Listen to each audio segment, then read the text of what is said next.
আপুনি এগৰাকী সাংবাদিক, অভিনেতা, অভিনেত্ৰী, মডেল হৈ কেৰিয়াৰ গঢ়িব বিচাৰে নেকি? যদি বিচাৰে তেন্তে যোগাযোগ কৰক নিউজ নাও। যোগাযোগৰ নম্বৰটো হৈছে 9954474988।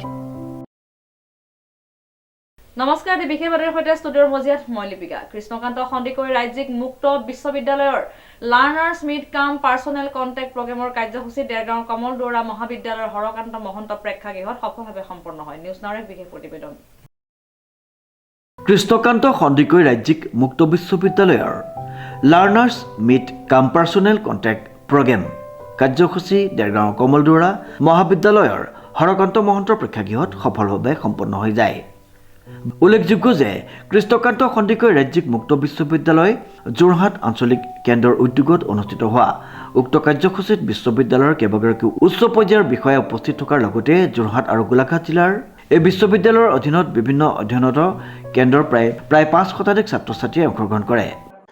প্ৰথমতে মই আমাৰ কৃষ্ণকান্ত সন্দিকৈ ৰাজ্যিক মুক্ত বিশ্ববিদ্যালয়ৰ ফালৰ পৰা সংবাদকৰ্মীসকলক আমাৰ কথাখিনি ৰাইজৰ মাজত লৈ যাবৰ বাবে অনুৰোধ জনাইছোঁ।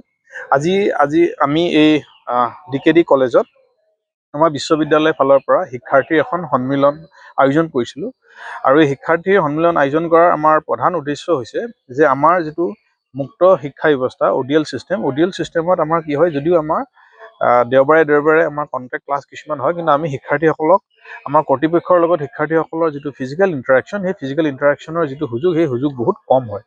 আৰু সেইকাৰণে আমি শিক্ষাৰ্থীসকলক এনেকুৱা এটা সুযোগ দিওঁ যে শিক্ষাৰ্থী সন্মিলনৰ সহায়ত আমি শিক্ষাৰ্থীসকলৰ তেওঁলোকৰ বিভিন্ন ধৰণৰ সুবিধা অসুবিধাসমূহ যাতে আমাৰ আগত ব্যক্ত কৰিব পাৰে, সেই তেওঁলোকক আমি এটা সুযোগ প্ৰদান কৰোঁ। আৰু এই সুযোগ প্ৰদান কৰিবৰ বাবে আমি ইয়াত আজি প্ৰগ্ৰেমৰ আমি আয়োজন কৰিছিলোঁ। আৰু সেই প্ৰগ্ৰেমত আমি ইয়াৰ যি ডিষ্ট্ৰিক্টকেইখনৰ অৰ্থাৎ দেৰগাঁও, গোলাঘাট, যোৰহাট ডিষ্ট্ৰিক্টৰ আমাৰ যিবোৰ অধ্যয়ন কেন্দ্ৰ আছে, সেই অধ্যয়ন কেন্দ্ৰৰ পৰা বিভিন্ন শিক্ষাৰ্থীসকল প্ৰায় 500 শিক্ষাৰ্থী আহি ইয়াতে উপস্থিত হৈছে। আৰু তেওঁলোকৰ সন্মুখত আমি আমাৰ বিশ্ববিদ্যালয়ৰ কথাখিনি তেওঁলোকৰ সন্মুখত আমি উপস্থাপন কৰিলোঁ। আৰু তেওঁলোকেও আমাক তেওঁলোকৰ যিখিনি অসুবিধা পাইছে বা আমি কোনখিনি ক্ষেত্ৰত আমাৰ there is a scope for improvement, আমি অৰ্থাৎ কোনখিনি ক্ষেত্ৰত আমি শুধৰাব লাগে, সেই কথাখিনি তেওঁলোকে আমাৰ আগত ব্যক্ত কৰিছে।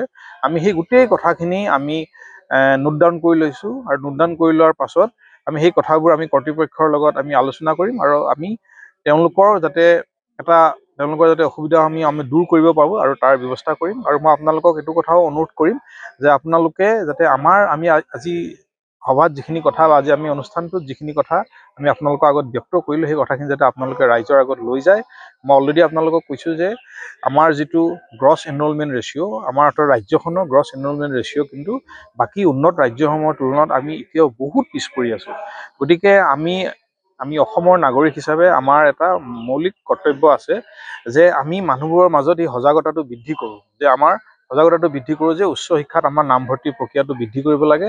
আমি এনেকুৱা ধৰণৰ সজাগতা সভাৰ সহায়ত আমি মানুহবোৰৰ মাজত সেই কথাখিনি লৈ যাবৰ চেষ্টা কৰিছোঁ। যদি আপোনালোকৰ সহায় সহযোগ নাপাওঁ, আমি খুব বিভিন্ন স্তৰৰ মানুহৰ মাজত আমি লৈ যাব নোৱাৰিম। গতিকে মই বিশ্ববিদ্যালয় কৰ্তৃপক্ষৰ ফালৰ পৰা আপোনালোকক বিনম্ৰ অনুৰোধ জনালোঁ যাতে আপোনালোকে আমাৰ কথাখিনি ৰাইজৰ মাজলৈ লৈ যায়। কথাটো হৈছে কি, আপোনালোকে হয়তো জানে যে নিউ এডুকেশ্যন পলিচি অৰ্থাৎ NEP 2020 মতে আমাৰ যিটো ভাৰ্নিকুলাৰ লেংগুৱেজ, চাপ'জ ধৰি লওক আমাৰ অসমৰ ক্ষেত্ৰত অসমীয়া শিক্ষাৰ্থীসকলে যি পাঠ্যক্ৰমে নপঢ়ক তেওঁলোকৰ যাতে মিডিয়ামটো বেৰিয়াৰ নহয়, সেইটো আমি সেই কথাটোৰ প্ৰতি আমি গুৰুত্ব ৰাখিব লাগে। আৰু সেই কথাটোৰ প্ৰতি গুৰুত্ব ৰাখি আমাৰ বিশ্ববিদ্যালয়ে এইটো ডিচিশ্যন লৈছিলে যে আমি যিমানবোৰ পাঠ্যক্ৰম আমি আগবঢ়াইছোঁ, সেই পাঠ্যক্ৰমসমূহো আমি ইংৰাজীৰ লগতে আমি অসমীয়াটো যাতে দিয়াৰ ব্যৱস্থা কৰোঁ। ইতিমধ্যে আমাৰ মেক্সিমাম পাঠ্যক্ৰম আমাৰ অসমীয়ালৈ অনুবাদ কৰা হৈছে। আৰু গতিকে যিসকল শিক্ষাৰ্থীয়ে আণ্ডাৰ গ্ৰেজুৱেট লেভেলত অলৰেডি আমাৰ ইংৰাজী আৰু অসমীয়া দুটা মাধ্যমতে উপলব্ধ, মাষ্টাৰ ডিগ্ৰী লেভেলত অৰ্থাৎ স্নাতকোত্তৰ ডিগ্ৰী লেভেলত আমাৰ এতিয়াও কিছু পাঠ্যক্ৰম ইংৰাজীত আমাৰ এতিয়ালৈকে ট্ৰেন্সলেট কৰা হোৱা নাই। কিন্তু আমি জুলাই যিটো চাইকেল আমাৰ এডমিশ্যন হ'ব, সেই চাইকেলত আমাৰ যিমানখিনি পাঠ্যক্ৰম আছে, ধৰি লওক আমাৰ 18টা মাষ্টাৰ ডিগ্ৰী পাঠ্যক্ৰম চলি আছে, 18টা পাঠ্যক্ৰমতে আমি ইংৰাজীৰ লগতে অসমীয়াৰ মাধ্যম হিচাপে লৈ শিক্ষাৰ্থীসকলে অধ্যয়ন কৰিব পাৰিব। আৰু মই আপোনালোকক অনুৰোধ জনাম যাতে আপোনালোকে এই কথাখিনি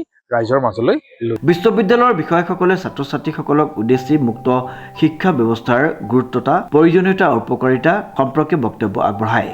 তেওঁলোকে ছাত্ৰ ছাত্ৰীসকলৰ লগত মত বিনিময় কৰে আৰু ছাত্ৰ ছাত্ৰীসকলে উত্থাপন কৰা বিভিন্ন প্ৰশ্ন, অসুবিধা, অভিযোগ আদি সুদুত্তৰ দিয়া আৰু সমাধান সূত্ৰ আগবঢ়োৱা পৰিলক্ষিত হয়। এই বিষয়ে মই আপোনাক অৱগত কৰিব বিচাৰিছোঁ যে আমাৰ বিশ্ববিদ্যালয়ে ইতিমধ্যে আমাৰ মাষ্টাৰ ডিগ্ৰীৰ পাঠ্যক্ৰম এইবোৰ অসমীয়া ভাষাটো যাতে আমাৰ শিক্ষাৰ্থীসকলে কৰিব পাৰে তাৰ কাৰণে যি সেল্ফ লাৰ্ণিং মেটেৰিয়েল সেইবোৰ ডেভেলপ অলমোষ্ট আমাৰ হৈ গৈছে আৰু জুলাই ছেশ্যনৰ পৰা আমি আমাৰ মাষ্টাৰ ডিগ্ৰীৰ প্ৰত্যেক পাঠ্যক্ৰম আমি অসমীয়া মিডিয়ামত যাতে আমাৰ শিক্ষাৰ্থীসকলে কৰিব পাৰে তাৰ কাৰণে আমি ব্যৱস্থা কৰি লৈছোঁ আৰু ইতিমধ্যে আমাৰ যোৱা বছৰলৈকে 3টা বিষয়ত আমাৰ অসমীয়া মিডিয়ামত মেটেৰিয়েলছ এভেইলেবল আছিল। আমি সেই মেটেৰিয়েলছবোৰ ছফ্ট কপি হিচাপে প্ৰদান কৰিছিলোঁ আৰু হাৰ্ড কপি হিচাপে ইংৰাজী মিডিয়ামৰ মেটেৰিয়েলছ আমি প্ৰদান কৰিছিলোঁ। কিন্তু জুলাই ছেশ্যনৰ পৰা আমি চেষ্টা কৰিম আমাৰ শিক্ষাৰ্থীসকলক অপশ্যন দিয়া অসমীয়া মিডিয়াম তেওঁলোকে এডমিশ্যনত চিলেক্ট কৰি ল'ব আৰু সেই হিচাপে তেওঁলোকে অসমীয়া মিডিয়ামৰ সেল্ফ লাৰ্ণিং মেটেৰিয়েল তেওঁলোকে এডমিশ্যনৰ সময়ত লাভ কৰিব পাৰিব। বৰ্তমান এই বিশ্ববিদ্যালয়ৰ স্নাতকোত্তৰ পাঠ্যক্ৰমত চলিত বৰ্ষৰ জুলাই মাহৰ পৰা অসমীয়া মাধ্যমত শিক্ষণ সামগ্ৰী উপলব্ধ হোৱাৰ কথা প্ৰকাশ কৰি যোৰহাট আঞ্চলিক কেন্দ্ৰৰ আঞ্চলিক বিষয়া ডক্টৰ সঞ্জীৱী ঘিমেৰিয়ে সকলোকে সময়োপযোগী বিভিন্ন কৰ্মক্ষেত্ৰ উপযোগী পৰিৱৰ্তনকামী সময়ৰ সৈতে পৰিৱৰ্তনকামী এই মুক্ত শিক্ষা ব্যৱস্থাত শিক্ষা গ্ৰহণ কৰি উপকৃত হ'বলৈ আহ্বান জনায়। এনেদৰে এটি গাম্ভীৰ্যপূৰ্ণ অনুষ্ঠানেৰে দিনজোৰা কাৰ্যসূচীৰে উক্ত অনুষ্ঠানটি সফলভাৱে সামৰি পৰে। দেৰগাঁৱৰ পৰা নৱজ্যোতি ভঁৰালীৰ এক বিশেষ প্ৰতিবেদন নিউজ নাও।